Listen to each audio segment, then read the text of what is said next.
still elevated.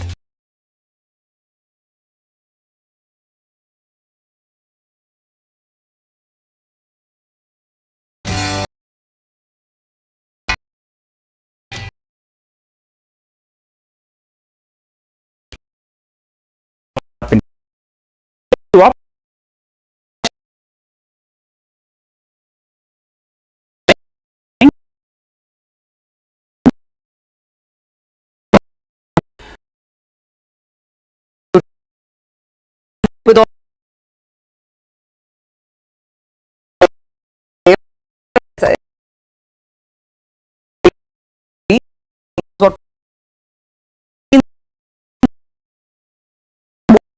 what happened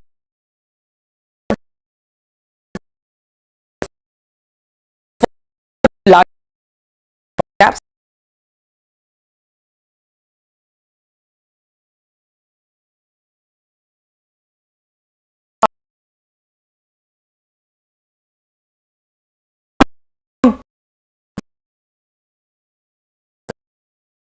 every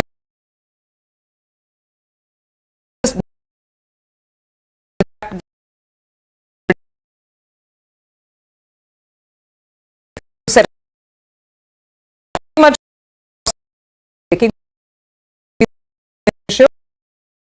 pretty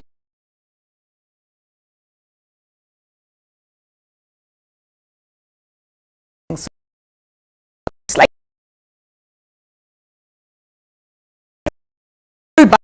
the book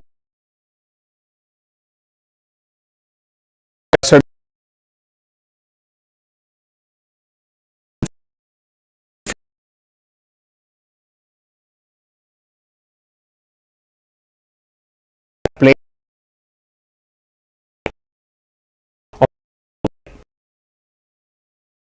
for you.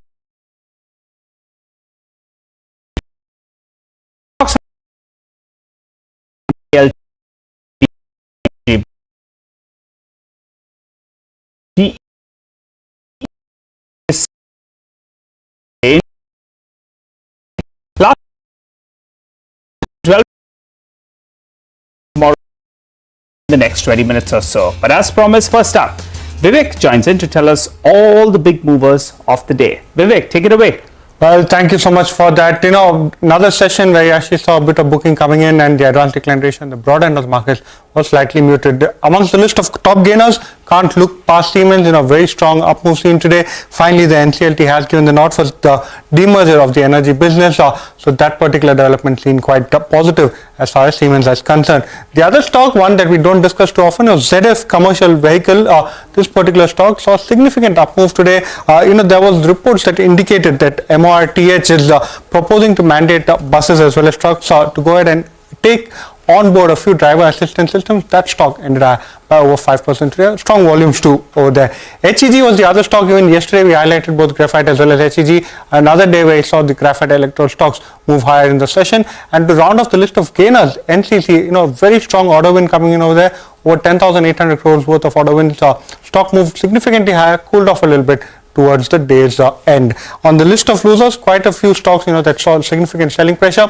REC, one particular stock, in fact, the company told the exchanges that they had received approval from the board to go ahead and raise close to 1.7 trillion rupees for next year's as a borrowing limit. Street saw it quite negatively on the back of the fact that it implies a lower limit compared to last year. Zomato, another stock, second straight session, you saw significant selling pressure, a downgrade coming in from both for Securities. And IT, yesterday, which was a clear outperformer, today it did see some selling pressure come across most of the IT names, so names like TechM, Infosys, Wipro. All of these stocks too remain under pressure. And lastly, BSE, that is Bombay Stock Exchange, that particular stock, along the list of capital market plays, this stock too ended lower by almost 4% in the session today. Okay, all right, Vivek, got that. Thanks very much. Well, that's the detailed account of today's trading action. Let's go across to our market guest. We have Ambareesh Baliga joining in for some perspective. Ambareesh, as the market has been recovering, a lot of the wise men are saying stick to buying large caps, but what are you looking at within the mid-cap space? Any specific pockets or sectors where you're seeing decent valuations along with growth prospects? See, in fact, we were buying across in the mid-cap space. I mean, I'm not buying too much right now. We were buying about 3 or 4 weeks back. And we, in fact, started buying sometime in January when the market had started falling decently well. But then again, if you ask about specific sectors, then we have been buying into specialty chemicals. We've been buying into auto ancillaries. I mean, one of the stocks I talked about today also belongs to auto ancillaries. We've been buying into some of the smaller private sector banks. So these are a couple of sectors and segments we've been buying into. Okay, all right. Got that, Ambareesh. Well, let's discuss a couple of stocks then. Siemens, that stock rallied close to 5% of the NCLT, gave the green signal for the demerger of its energy business. That paves the way for listing of two separate businesses. Horbos joins in to fill us in with all of those details. Horbos, please break it down for us. Positive developments coming in for Siemens, particularly after the battering that the capital market names have taken from their high. Siemens too itself is down over 35% from its peak, but NCLT yesterday gave the approval for the demerger of its energy business. It has taken effect from last night. The energy business will now be incorporated into a separate entity and will be listed on the bourses, thereby unlocking some shareholder value as well. Now the equity entitlement ratio has been fixed as 1:1, which means that one share of Siemens of the listed entity that you currently own will now be receiving one share of the demerged entity as of the record date, which has been fixed as the 7th of April. Now this will of course now be listed and the listed entity now will have the digital industry, smart infra and mobility business. Now if you take a look at the numbers as well for SY24, which the Siemens follows in October to September financial year, the growth for the energy business was just 5%. The overall business grew by 19%. The margins though for the energy business were higher compared to the overall business. If you take a look at the current quarter as well, the energy business grew better than the overall business. The overall business had seen a decline, but it'll be interesting to see now how the listing of the independent entity takes place and then unlock some more shareholder value as well. So positive developments overall for Siemens. Okay, all right. Got that, Horbos. Thanks a lot for that. Ambareesh, your view? See, I mean, whenever there's a demerger like this and shareholders get, some shares or, mirror shareholding, normally we see, accretion of shareholder value and shareholder wealth. So that is what is expected even in Siemens. So, at these levels, I suppose one can still look to buy, waiting for the demerger. I think, only one of the recent demergers did not really add value, which was ITC and ITC Hotels. There was a bit of destruction of shareholder wealth, but generally we see increments. So from that point of view, I would say buy. Okay, all right, got that.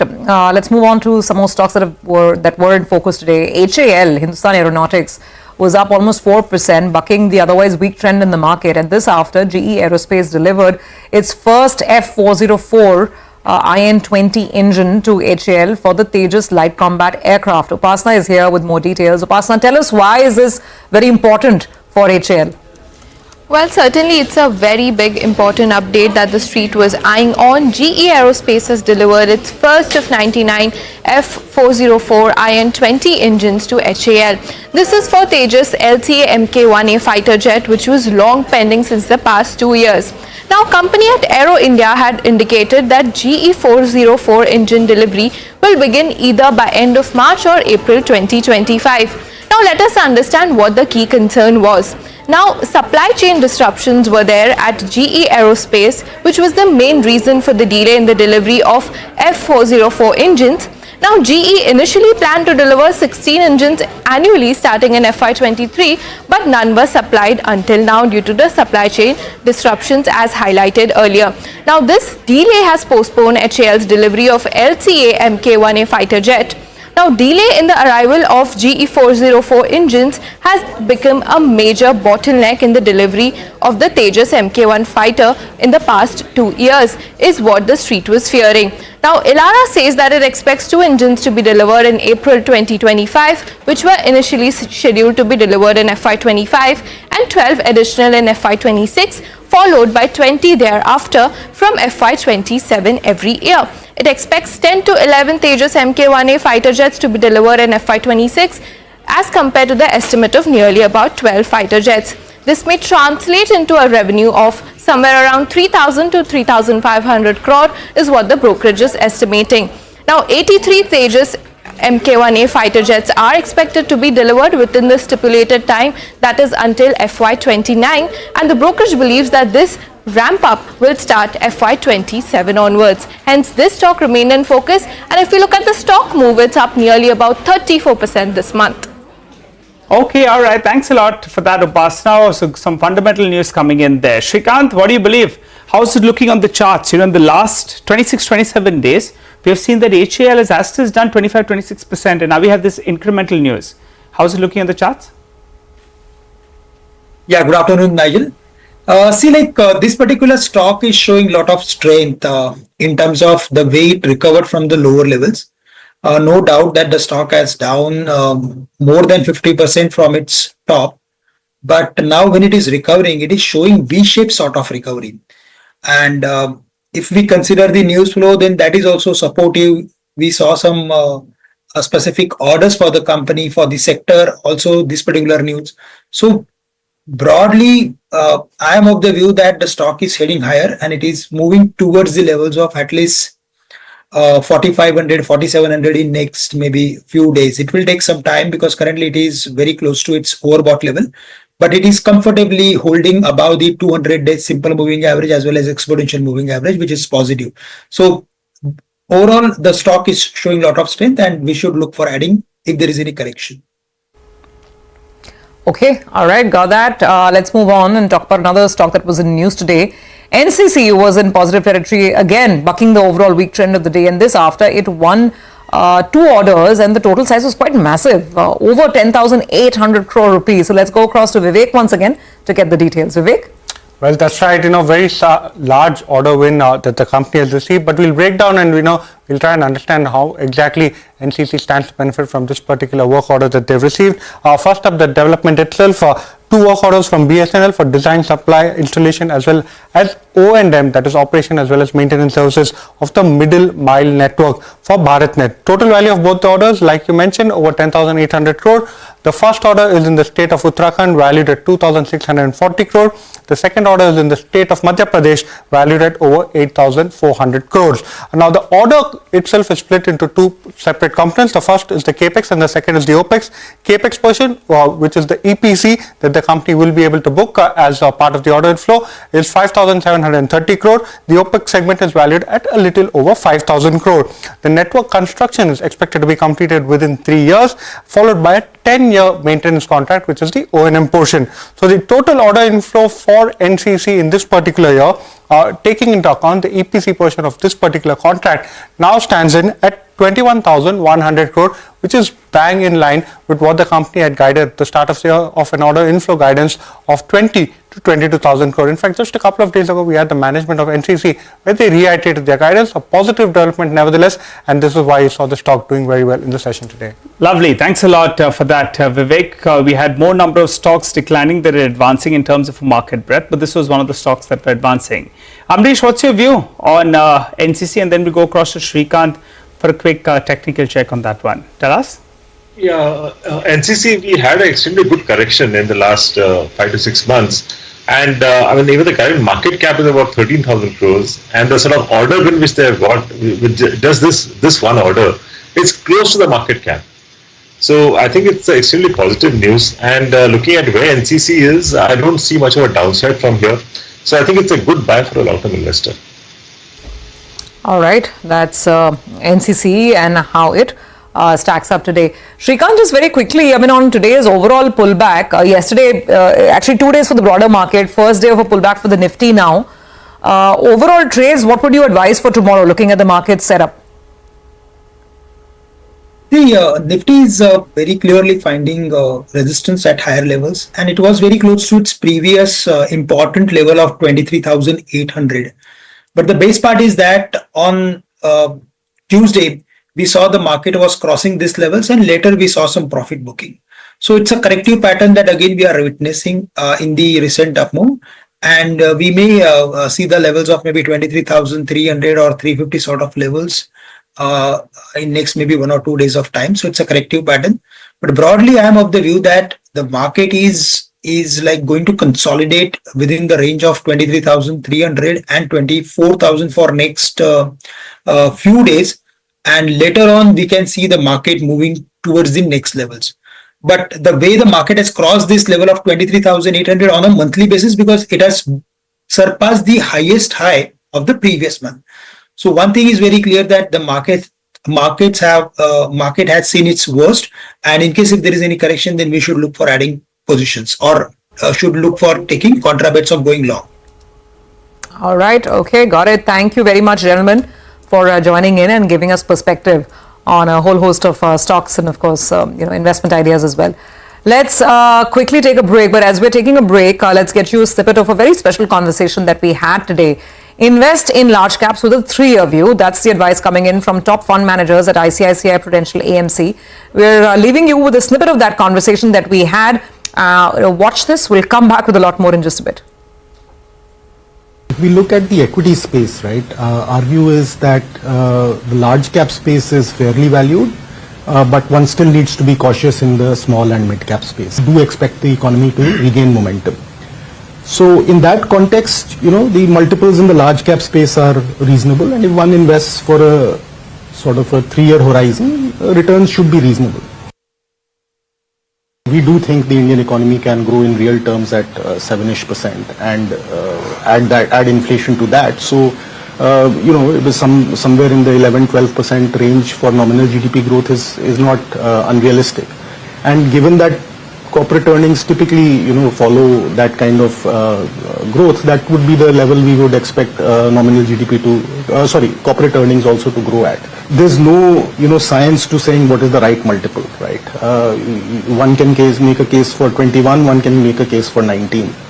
But the reality is, if you stay invested for 3 years, even if you entered at 21 and 3 years later the multiple is 19, it's only a 10% spread out over 3 years. So it hurts your returns by 3%. But if you've got good nominal GDP growth, if you've got good earnings growth, you will still make reasonable returns. Overall, I'm positive on domestic cyclicals, which includes automobiles, cement, financials selectively, and industrial and capital goods.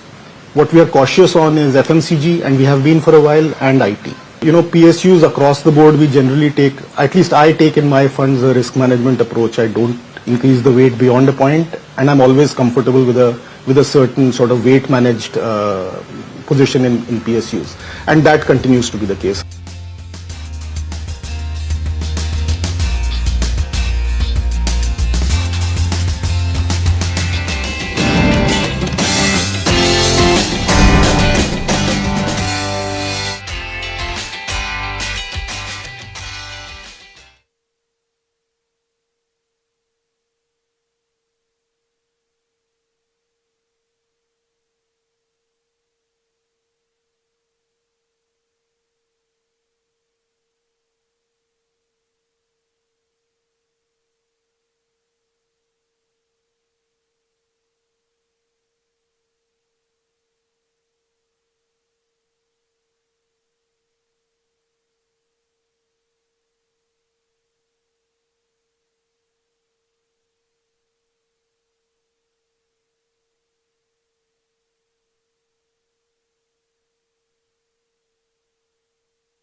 They'll 20.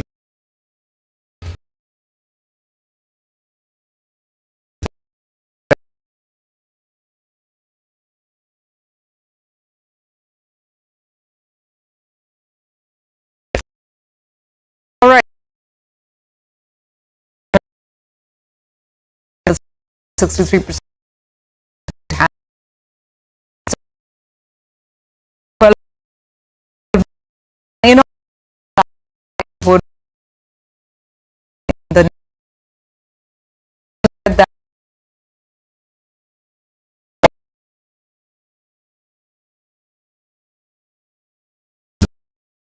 management